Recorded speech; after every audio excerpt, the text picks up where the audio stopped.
Hi guys, welcome back to my channel. In today's video, I'll be showing you how I made this eye-low gathered dress. It's a stylish dress with an opening at the back. For this dress, you'll need about 3 yards of any fabric of your choice. I used crepe for this style, but you can also use any type of fabric that you have. But just make sure that it is a soft fabric, not too thick. Please keep on watching and let's get started. I'll be drafting the front and the back together. This first side I'm writing on is the back, while this other side is the front part.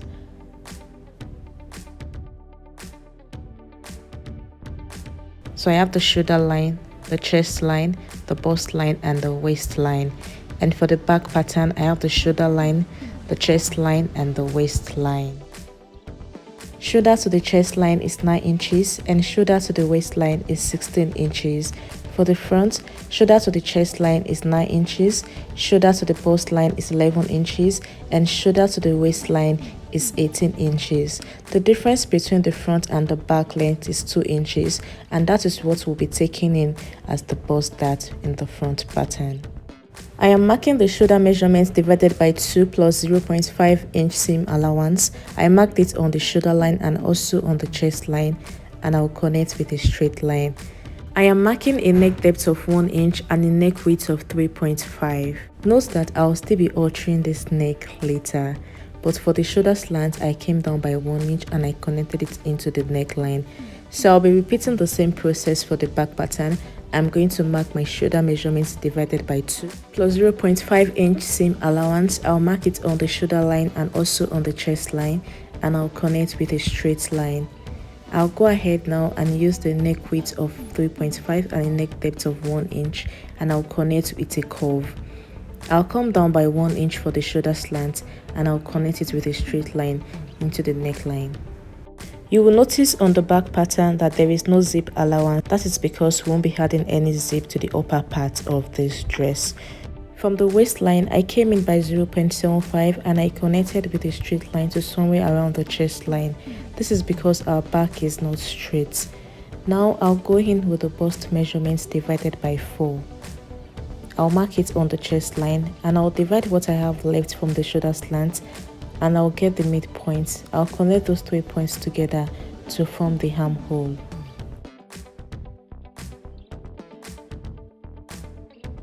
On the waistline, I'll mark the waist measurements divided by 4, and I'll add 1 inch allowance for that, and I'll connect with a straight line. I'll mark the bust span measurements divided by 2. For mine it is 8 divided by 2, which is 4, and I'll mark it on the waistline and also on the chest line. I'll go in by 0.5 on both sides of the dart line, and I'll connect to 1 inch before the chest line.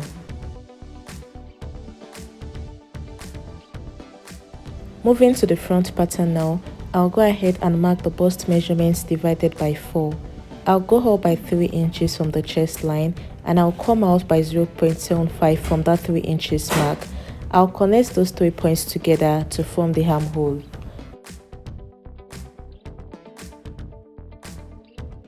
On the waistline, I'll mark the waist measurements divided by 4 and I'll add 1.5 inch allowance for that.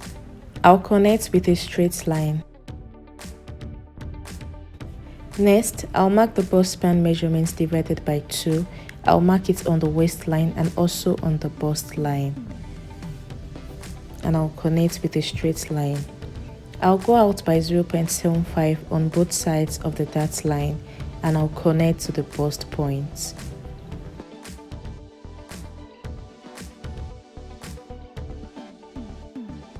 Like I said earlier, the difference between the front and the back half length is 2 inches. So I'll go ahead now and mark the 2 inches from the bust line. I'll come down by 2 inches, and that is for the bust dart. I'll alter the front neckline now. From the shoulder, go in by 1 inch and connect it to the neckline that you have there already. Just go in by 1 inch from the shoulder and connect it into the neckline, and from that 1 inch mark you are going to mark your armhole again.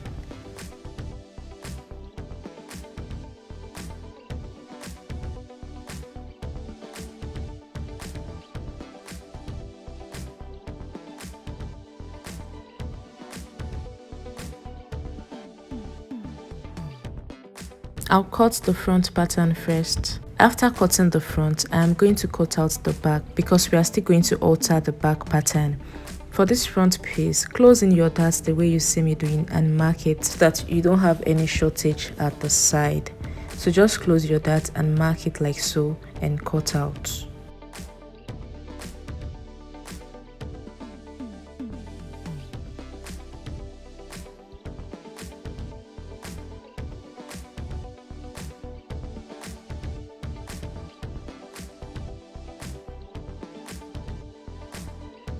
The back neckline is very low, so I'm going to come down by 1.5 inches from the chest line and I'm going to connect it to the armhole. You can decide to maintain the chest line as the neckline depending on what you want, but I came down by 1.5 inches for mine and I'm just going to cut it out like so.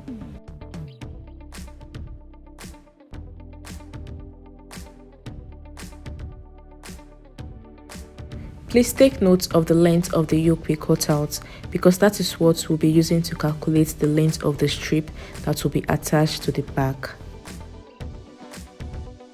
I am going to close this dart we have on the back because I don't want a dart at the back of this dress for the upper part, so I'm just going to close it like so and hold it with a masking tape. After holding with the masking tape, if you notice that the lines are not straight, make it straight just like you see me doing with mine, and I'm just going to curve in the neckline a bit.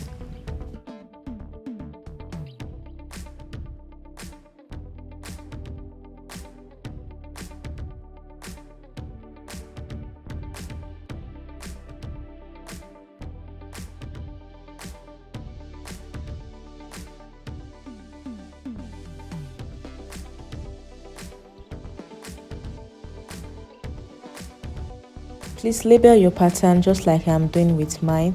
Note the center back, the side back and the upper part of the back piece. To achieve that opening we have at the back of this dress just before the waistline, from the center back I am going to go up by 1 inch and I'm just going to connect it with a curve to the other side. That is all on the back pattern.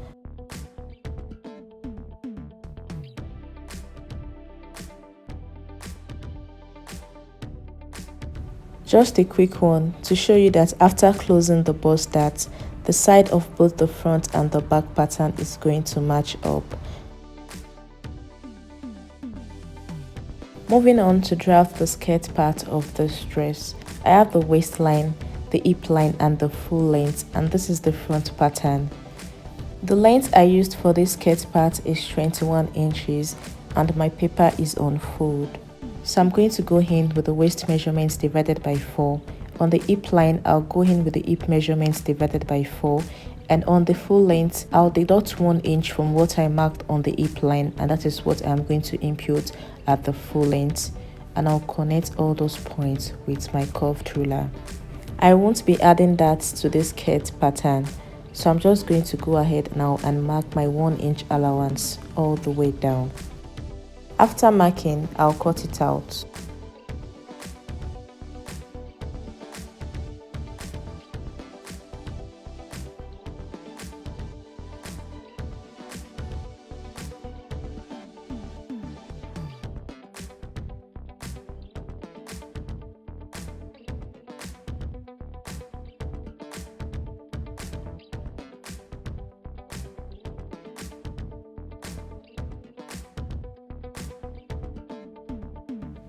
I have opened up the pattern now, and from the waistline I'm going to come down by 3 inches, and from this 3 inches mark I'm just going to connect with my free hand to the other side of the paper. I was going to use my curve. I decided to use my free hand to connect it first.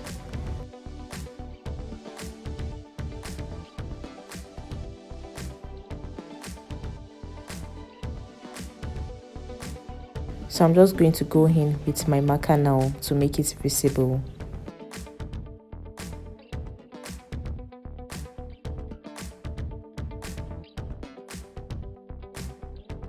I'll cut out the part I don't need on the pattern now.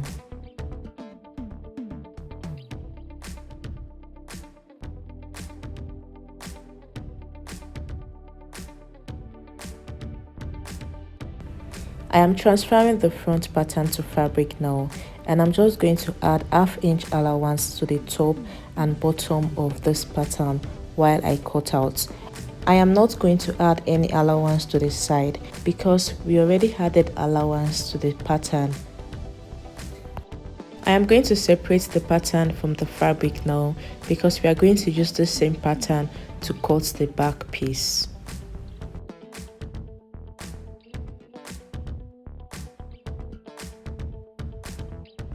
I am marking the wrong side of my fabric because both the wrong and the right side looks the same.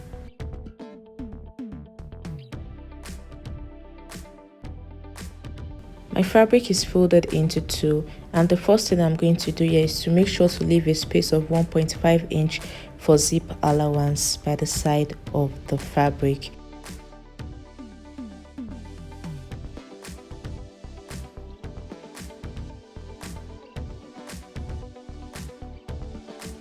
While cutting, I am going to leave a space of ½ inch at the top and bottom of this pattern.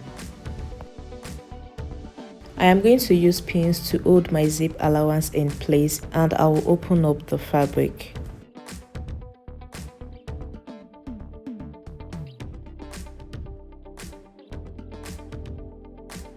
I'll place the front on the back, and I'll cut out what I have on the front on the back also.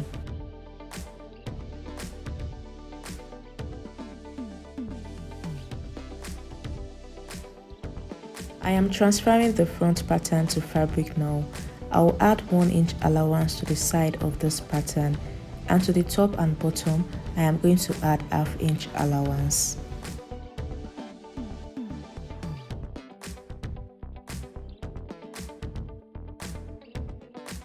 I put a pin on the bust point so that I can know exactly where the bust point is, and I also notched the bust dart and also the waist dart. On the actual point you placed your pin, use your pencil to mark the bust point. I'll separate the pattern from the fabric now, and the first thing I'll go ahead and do now to this front piece is to take in the bust dart.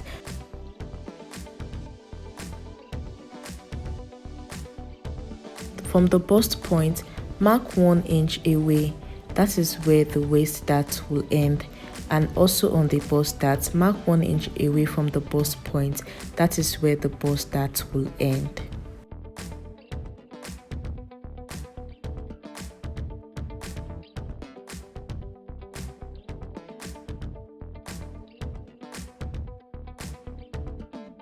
I am transferring the back pattern to fabric now.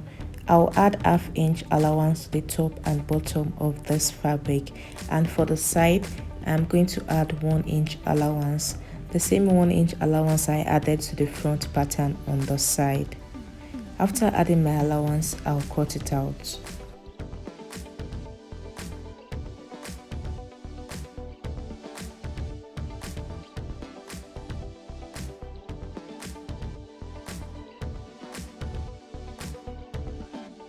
For the back, I am going to use the same fabric as the lining, so I'm going to cut exactly what I have as the main fabric, also as the lining. I made notches to the center back and the top of this fabric so that I can easily identify the center back and also the top.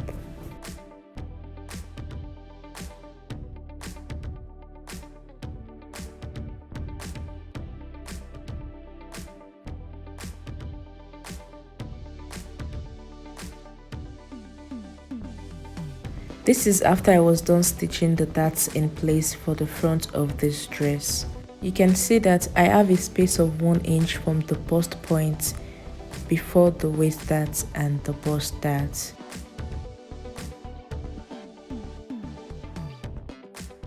From the pattern, we used 1 inch for the front neck depth, so I'm going to come down by 2 inches now, and I'm just going to connect it like so.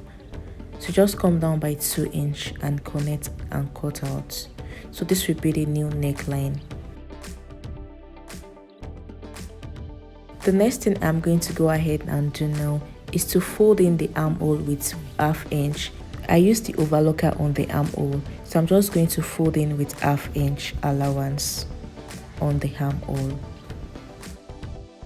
This is after I was done folding, and I went ahead to cut this long piece of fabric. I cut it out on bias and the width is 1.5 inches. So now I'm just going to use it to turn the neckline. Use it to turn the neckline the same way you're going to use a bias tape to turn the neckline of any dress. Make sure to have enough fabric left on the strip after you are done folding the neckline. We are going to join the excess we have on the strip to the back of the dress. These are my back pieces and I am just going to arrange it properly, both the main fabric and the lining. Remember this part I told you to take note of the length of the yoke we cut out from the back pattern. So you are going to take that length, the length of the yoke, and that is what you are going to use to cut out the length of the strip you are going to attach to the back of this dress. So from the shoulder, from the front shoulder, whatever length you have on the yoke of the back pattern, use it to cut out the length of the strip you are going to attach to the back, and just add ½ inch for joining allowance. For mine, it is 9 inches and I added ½ inch for joining allowance, and that is the length I have from the front shoulder to the back. And I'm just going to attach it to my back piece like so and place the lining on it. And I'm going to go over to the sewing machine and stitch round the back neckline. After stitching the neckline, I am going to attach loops to the center back on one side of the center back, and I'm going to close the down part also. This is after I was done, and you can see I added 3 loops to the center back on one side, and I'm going to fix my button on the other side of the center back. I'll bring the front skirt part now so that I can join into the upper part. So I'm just going to join with ½ inch seam allowance. I'll go over to the sewing machine and do that now.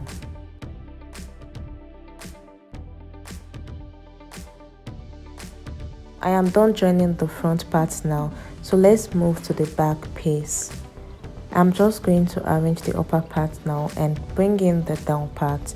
I have added my zip to the back of this dress, so my zip is already added to the down part, so I'm just going to join it to the upper part.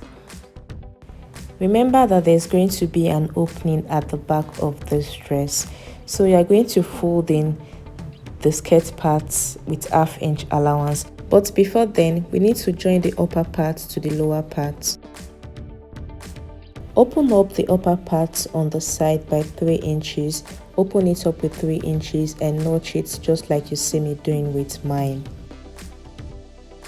I am just going to stitch from the part you notched to the end, just that 3 inches you are going to stitch it. I'll pin it down and do the same thing to the other side.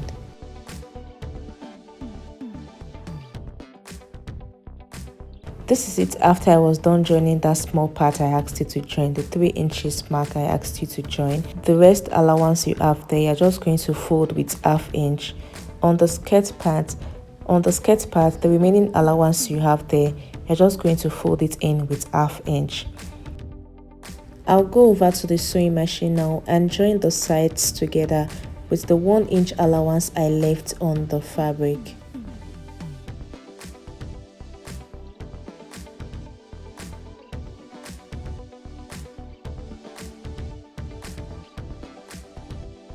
This is after I was done joining, and this is what we have.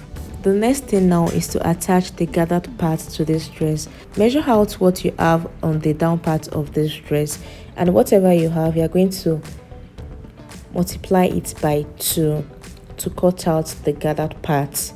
So whatever you have on the down part, multiply it by 2, and that is the width you are going to cut out for the gathered part. The length I have here is 10 inches. You have to determine the length you want. These 10 inches I cut out for mine will complete the full length of the dress. So you can decide to make this gathered part longer depending on your preference. So I'm just going to join the sides together because I cut out 2 pieces for the gathered part, 2 pieces for the gathered part. This is after joining, and I went ahead to fold the down part and I run a gathered stitch to the upper part. So I'm just going to pull the gathers now to fit into the down part of this dress. So I'm just going to pull until I get the weight of the down part of the dress. This is after I was done pulling, and I'm just going to attach it to the down part of this dress with 1/2 inch seam allowance.